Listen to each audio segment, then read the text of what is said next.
As the name suggests, intrusive means they cool inside the earth's surface, so they are not visible on the earth crust.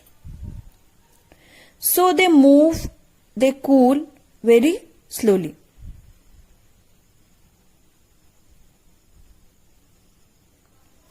They form larger particle size, and a common example of this is granite, which is found inside the earth crust. However, there are certain rocks which come onto the surface, and these deposit on the surface, but they come out to be very fast. They are fine grains, could be seen. They are extrusive igneous rocks. Common example is basalt. You can see basalt in Deccan. So that is what is known as igneous rock. So we have understood what is the igneous rock, how they are formed, the common examples, that is granite and basalt, and a basic classification for igneous rock, that is two types, intrusive and extrusive. Intrusive, which is inside the earth, and extrusive, which is comes over the surface of the earth. The next rock is pretty interesting, which is known as sedimentary rock.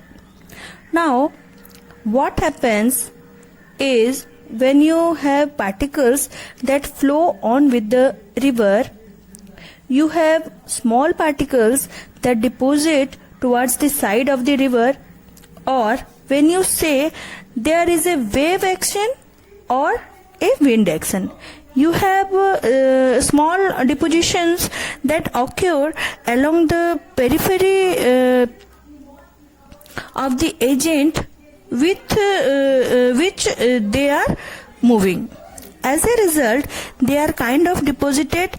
For example, sandstone is a common example of sedimentary rock that is seen, and this sandstone is made from sand commonly seen in the desert areas.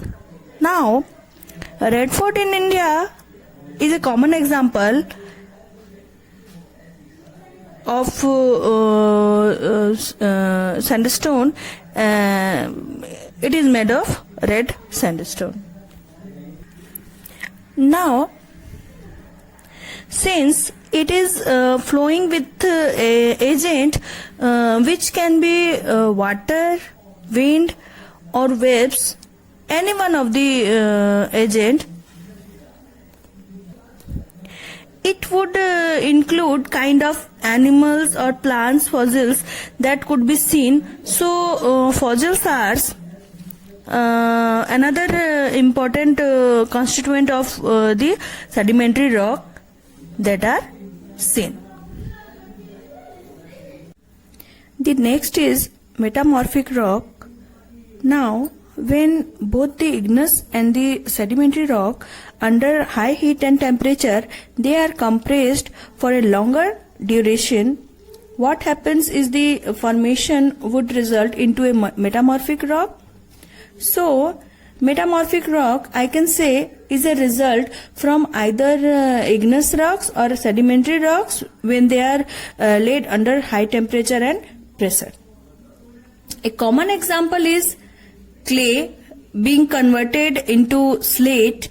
Now, this slate is an example of metamorphic rock, and limestone getting converted into marble, which is again an example of metamorphic rock. Again, a common structure which is visible with marble, that's white marble, is Taj Mahal.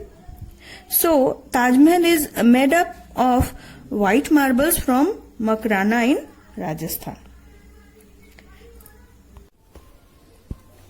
Now, all these three rocks we have discussed, but there is a kind of cycle that operates.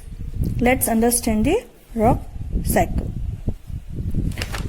you have a volcano that erupts out, and you have solidification of magma. This solidification leads to formation of igneous rock.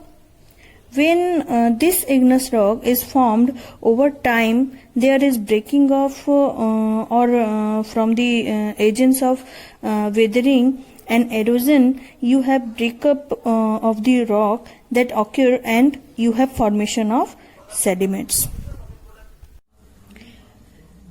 Now these sediments, when keep on depositing, forms the sedimentary rock. Now either this sedimentary rock or igneous rock under high temperature and pressure would lead to formation of metamorphic rock. Now what would happen was the metamorphic rock is formed? It would be compressed into a point that it becomes, or it translate into a kind of melted states, and that melted states would again form the core for the magma for eruption of volcano. And this cycle keeps on continuing, and therefore I can say rock cycle is nearly a transformation from one rock structure to another rock structure.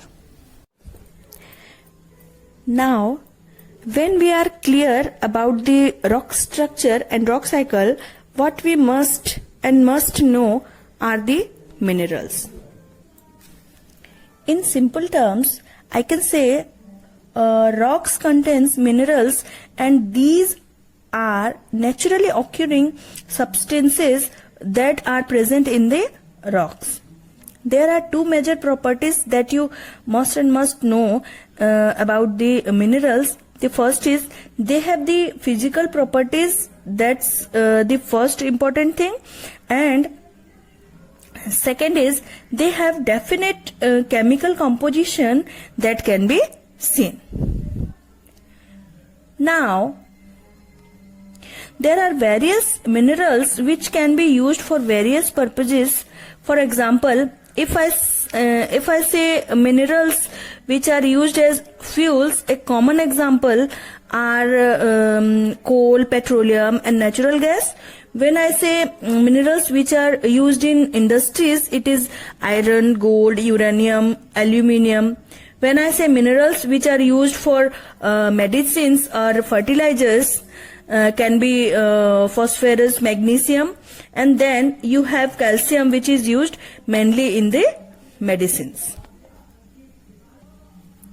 So these are some common minerals that are used, and we have talked about the minerals and their applications and the two important properties of minerals. Okay students, that's all for today. Have a good day.